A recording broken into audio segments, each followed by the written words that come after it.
I believe that there's a word for somebody this morning, a word that I believe will encourage you, will inspire you, and will bring you to a place where your faith will be even greater than it was before you heard this sermon. Amen? So over the last 3 weeks, we've been talking about prayer.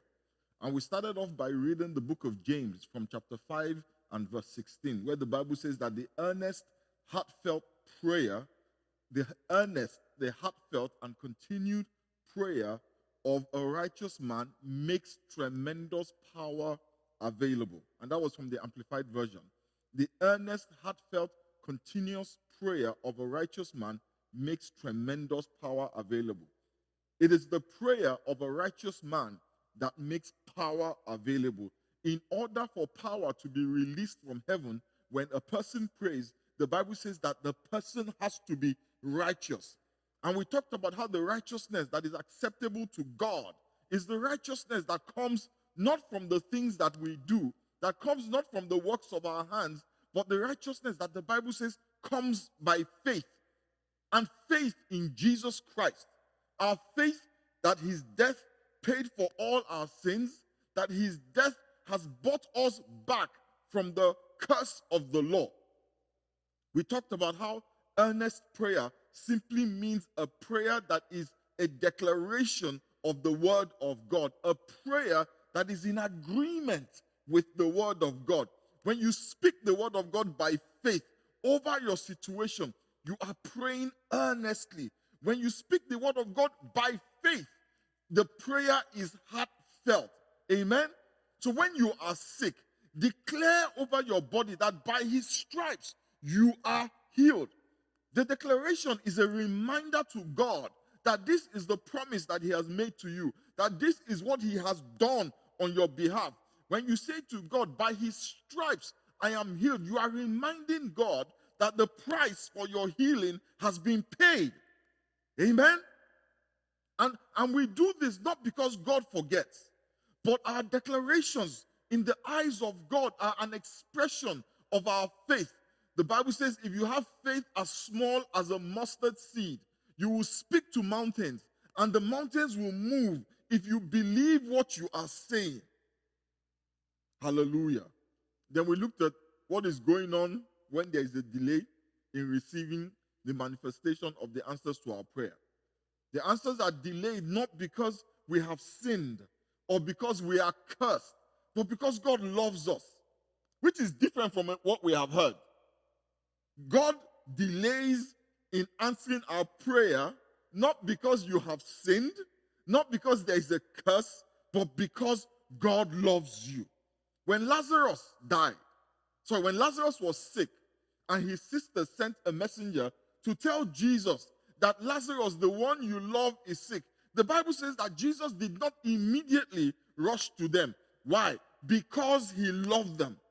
From the story of Lazarus, we see that when there is a delay in receiving answer to prayer, it is because A, God wants to be glorified through your testimony. B, God wants to grow your faith. And C, there is a revelation of God that he wants to reveal to you. So if your prayer is being delayed, rejoice, because God is working something powerful in your life. Amen? Now today, I want to talk about when the answer is not delayed, but is a no. Amen? Oh, by the way, the title of the sermon today is That's a No. Hallelujah. You know, we believe that whenever we pray, the only answer that God will give is a yes. Sometimes the answer is yes. Sometimes the answer is wait, which is what we talked about last week. And sometimes the answer is no.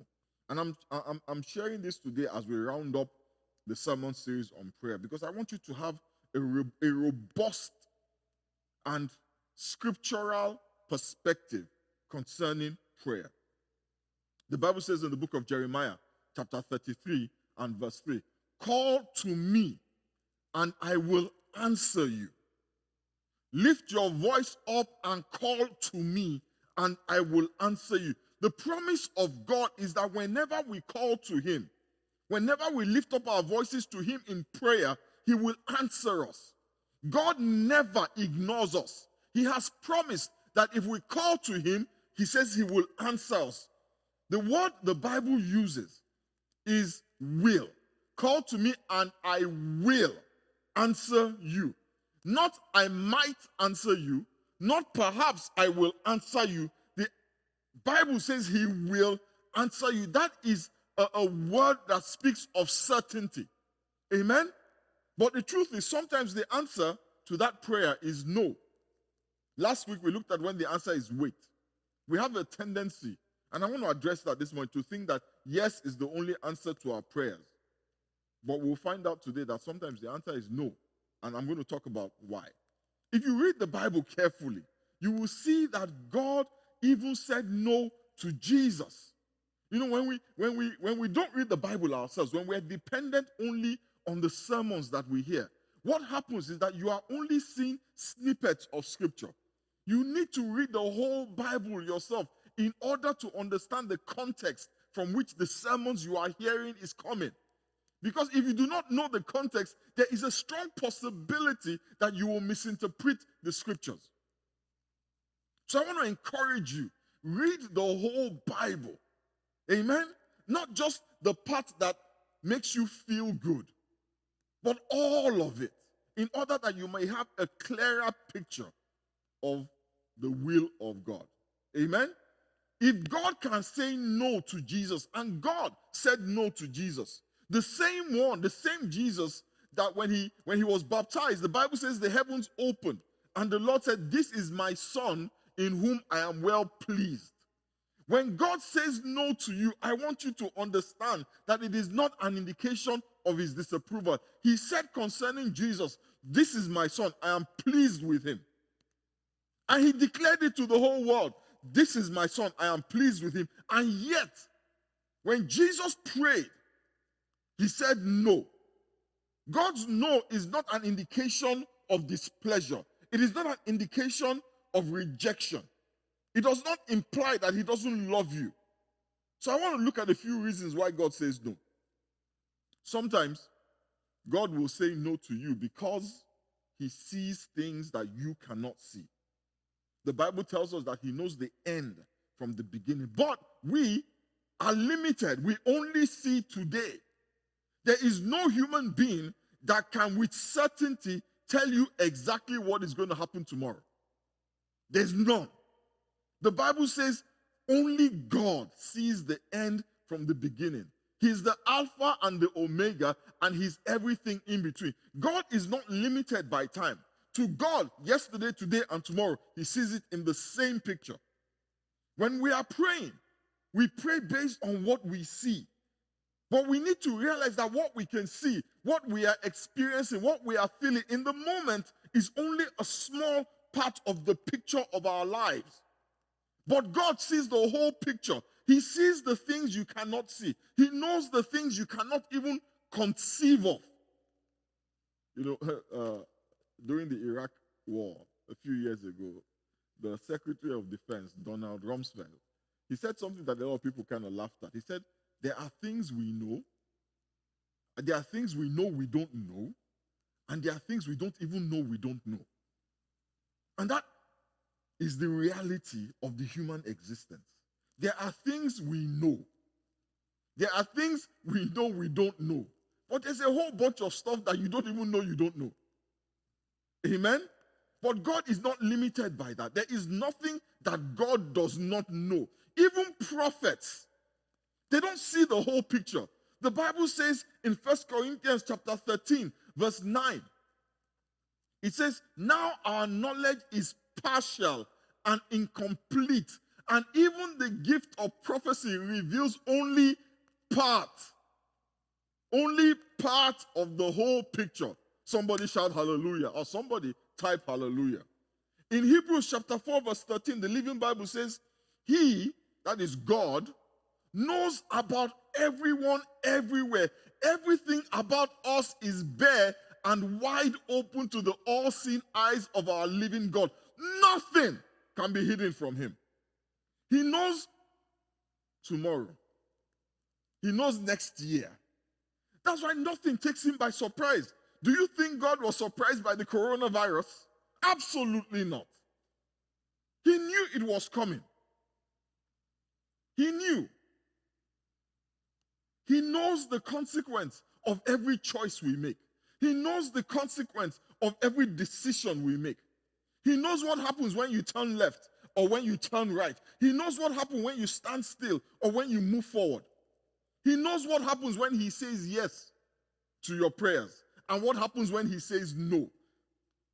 Things that you do not know. Let me ask you a question this morning. If you have children, do you give your children everything they ask for?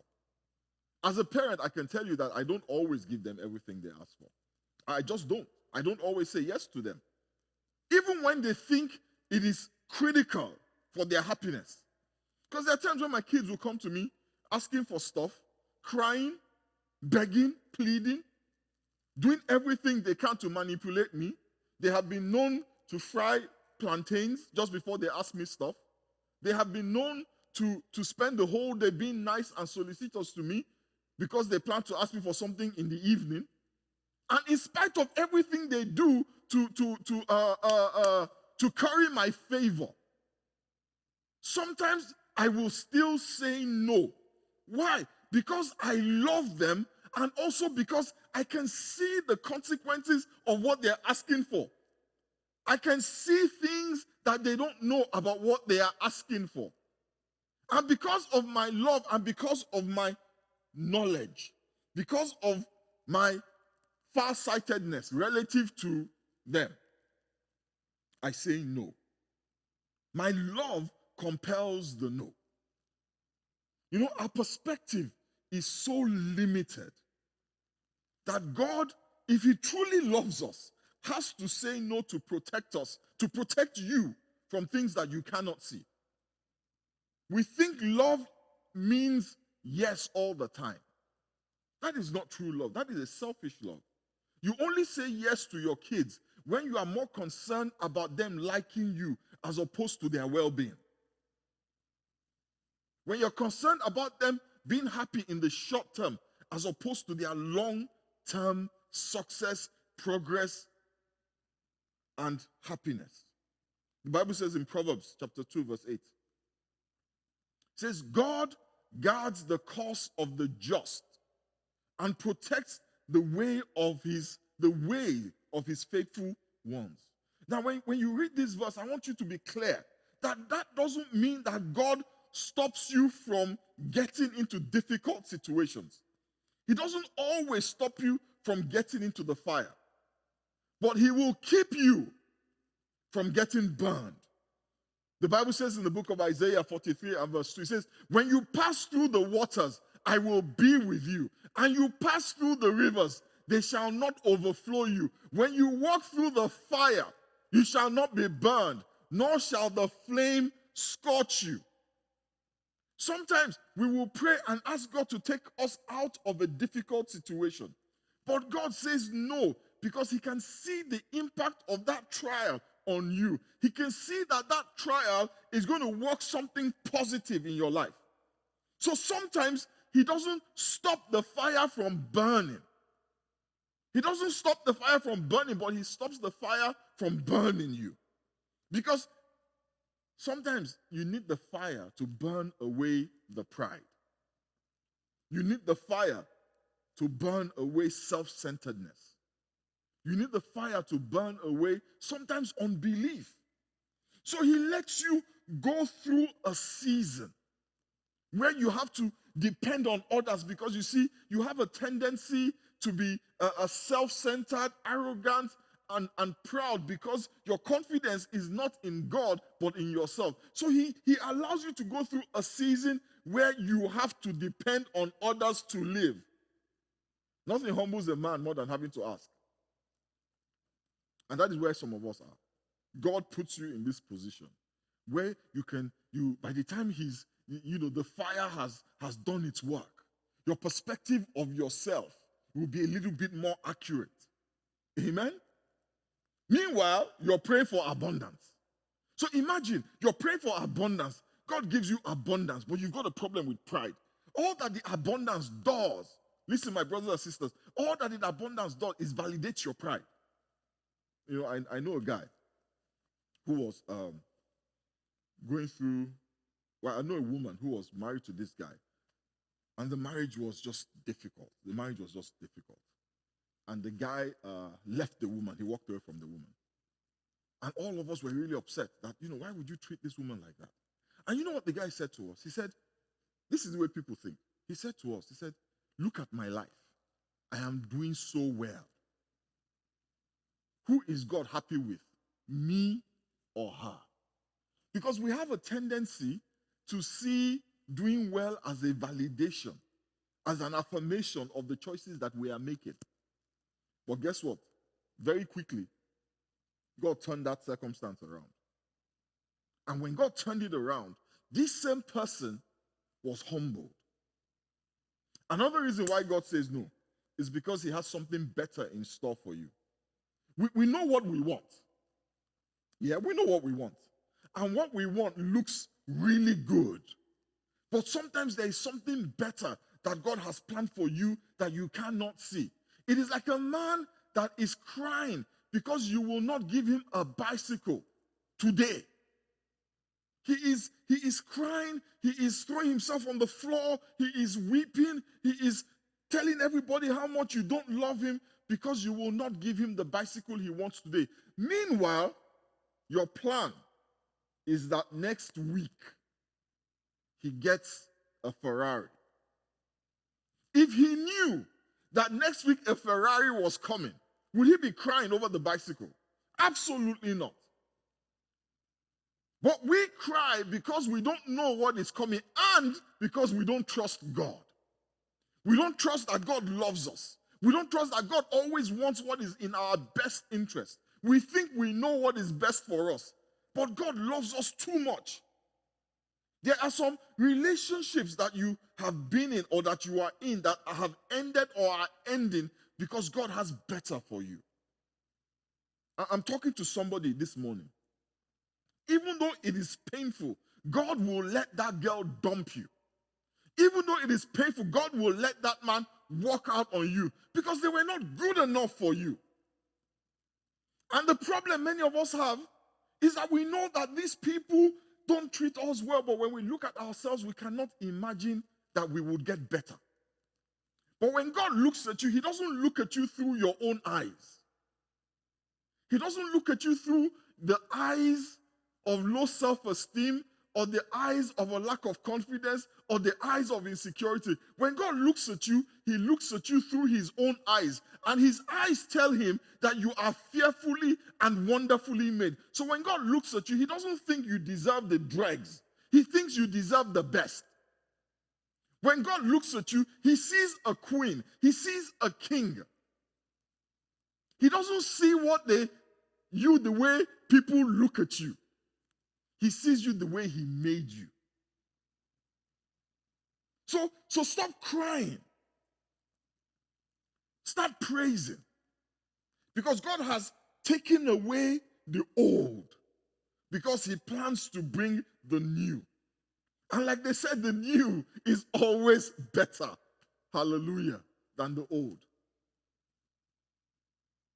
There is better around the corner.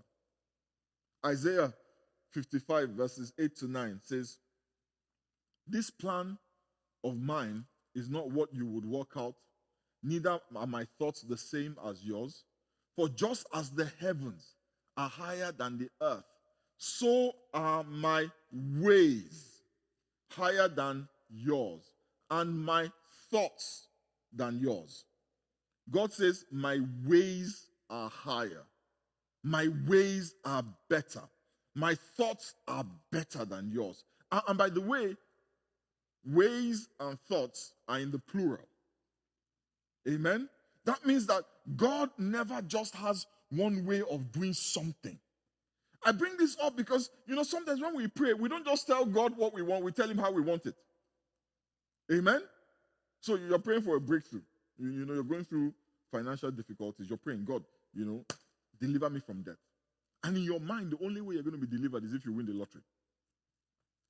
So you're buying lottery tickets, you're planning, well, Lord, God has no plans of you winning the lottery. Rather, his plan is that he will drop an idea in your spirit He will give you a boldness. He will drop some creativity. He will drop something in you that will, help you, that will propel you into the place of abundance. But the journey from where you are to the place of abundance will not destroy you. It will not cause pride to rise up in your heart. Because God, the Bible says the gifts of God, they make you rich and they add no sorrow. If God were to suddenly give you $200 million, meanwhile, you have not been able to manage the $5,000 that you get every month, I promise you the 200 million will kill you. If it doesn't kill you, it will kill those around you. God doesn't always use the easiest way to answer our prayer, but he will always use the best way to achieve something good in your life. The way that grows your faith, the way that will keep you on the path to heaven. At other times, God says no because there is a greater purpose to your life. Everything that God does in our lives, in your life, is driven by his love for you and a desire that you fulfill the purpose for which you were created. So sometimes that love and that desire to fulfill purpose will manifest as a no to a prayer. God will never, let me tell you this, God will never say yes to a prayer that will hinder your purpose or interfere with your purpose.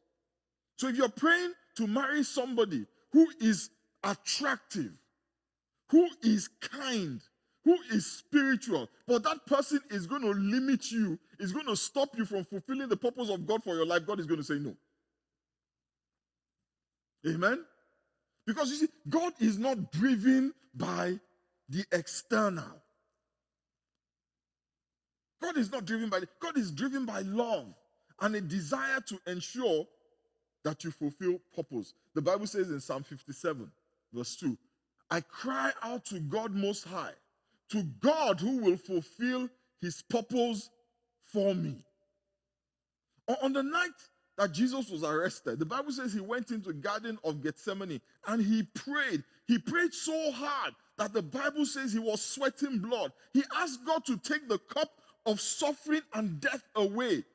But God said no, not because he enjoyed Jesus' suffering, not because he didn't care, not because he didn't love Jesus, not because he didn't know what was coming, but because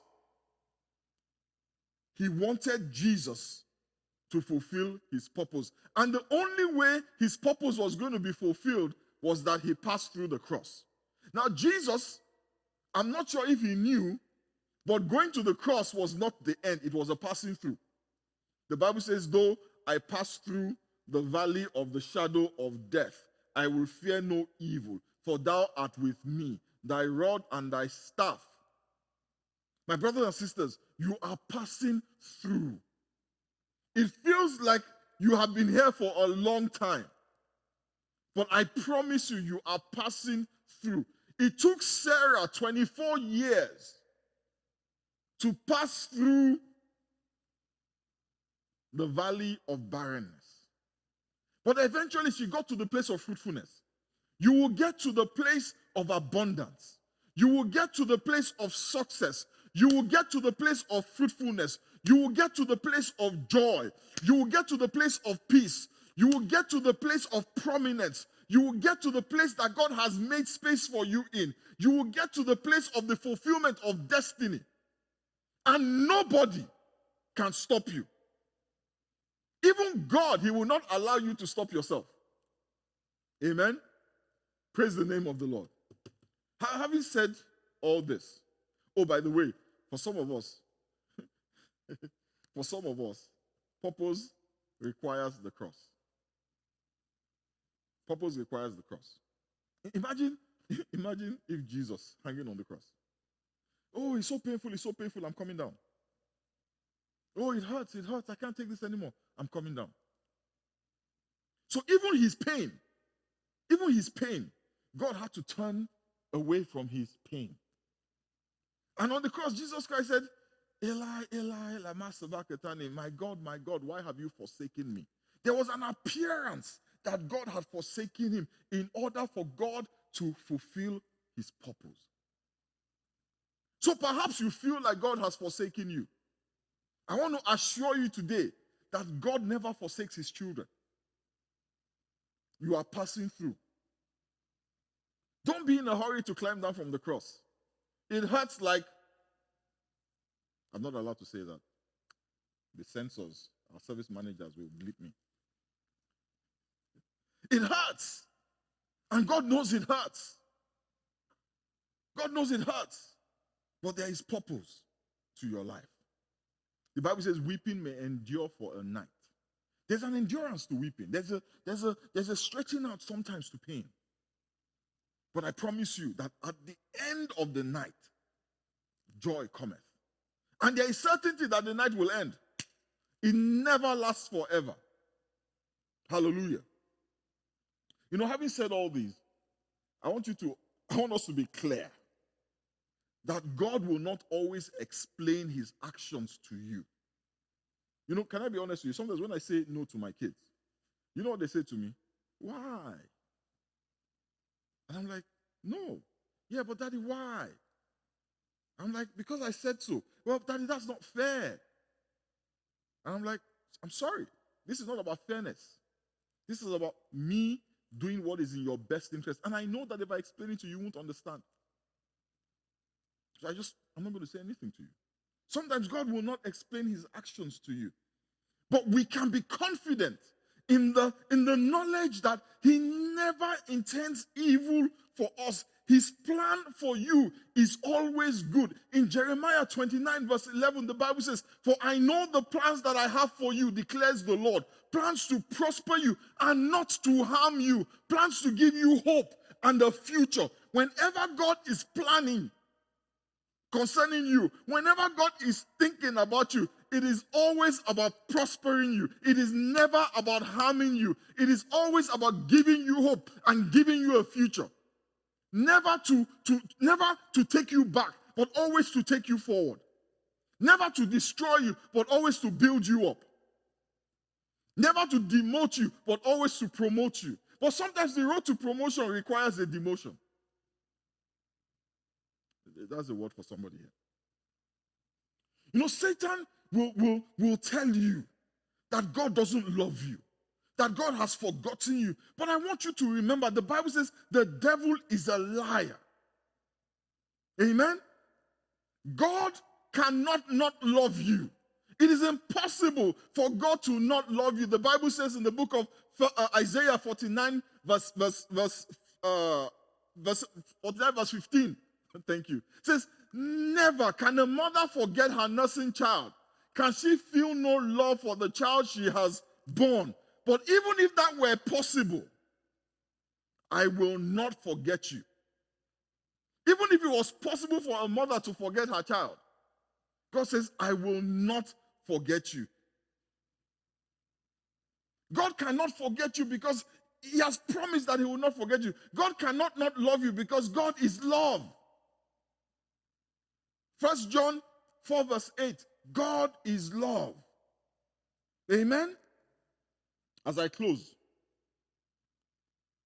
I want to assure somebody here, somebody listening, that when God says no, he will give you the grace to endure. Even Paul the apostle, who some would say was the most impactful apostle that ever lived, did not get a yes to all his prayers. The Bible tells us that he had what he called a thorn in his flesh. We don't really know what it was, but many theologians and historians speculate that he had an illness or a deformity or a sickness in his body that caused him a lot of pain. In 2 Corinthians chapter 12, from verses 8 to 10, look at what Paul said. 3 times I prayed to the Lord about this, and I asked him to take it away. But his answer was, "My grace is all you need, for my power is greatest when you are weak." My grace is all you need, for my power is greatest when you are weak. the King James Version says, my grace is sufficient for you. God will give you the grace to endure. For those of us that are waiting on God for a miracle, He will give you the grace to endure the season of waiting. The Bible says, they that wait upon the Lord shall renew their strength. They shall walk and not be weary. They shall run and they shall not faint. God will give you the grace to endure the season that He has put you in. You know, I one time I was there was a there was a young woman when I was much younger, a long time ago. There was a young woman that I thought, man, this girl was fine. She was nice. She was spiritual, and I just felt like I was in love with her. And so I said to God, you know what, God, I'm lonely, and this girl is perfect for me. Everybody says she's perfect for me. We get along so well. And you know, the Lord said to me, no. He said, well, if you push it, if you want her, you can have her, but no. And 3 times I went to the Lord, He said no. And I had to, for almost 2 years after that, I was alone. And can I be honest with you? It was tough, but God gave me the grace to endure. And in the right season, He led me to my wife, the woman who I eventually married. And I can tell you this, yeah? Every day I am thanking God. Every day I am thanking God for that no. Because there are many situations that have arisen in my life. There are many things that I know that the woman I am with is the only person that could have dealt with the challenges that I am facing. That could have dealt with the things that have happened in my life. And that is how God is. Sometimes He will say no because He sees the future. And when God says no, we have to be people who can be confident. And you know what? If God is saying no, God loves me too much to be capricious, to be arbitrary. His no is deliberate. And behind it is a desire for my well-being. Let us pray this morning. Father, we thank you. We thank you, Father, because you love us. We thank you, Father, because the love that you have for us is pure. It is true. You love us enough to say no when it is not good for us. Father, we thank you for that love, because that love has prevented us from falling into many pits that we did not see. So this morning, Father, as we celebrate all the things you have done, we want to thank you and celebrate the things you have said no to. Father, we receive the no's from heaven this morning with thanksgiving, because we know that behind the no is love. We thank you because we understand that sometimes no is a manifestation, not of displeasure or disapproval, but a manifestation of love. We thank you, Father, that you say no, even when you know we will react badly to it. We give you praise and we give you glory. And if there's anybody listening to me this morning who has not accepted Jesus as Lord and Savior, who has not accepted that Jesus Christ died for you on the cross of Calvary, I want to encourage you that the presence of God in your life